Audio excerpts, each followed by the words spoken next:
থাকলে একটু রোমান্টিক হওয়ার জন্য ওদের কাপড় চোপড় পরে। এটা আবার কোন ধরনের রোম্যান্স? আর বউয়ের এই রোমান্টিক কথা শুনে জামাই যা করলো বিশ্বাস করেন রাসেল ভাই, এটার জন্য আমি মোটেও প্রস্তুত ছিলাম না। জান আসতেছ আর কতক্ষণ? আসতেছি তো ভাই।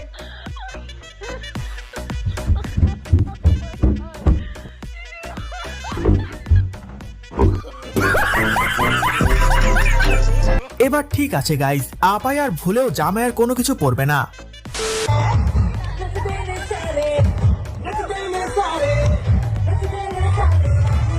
ভুলেও যদি কপালে এমন বউ জোটে ভাই, তাকে কিস্তি তুলে হলেও ডিভোর্স দেব।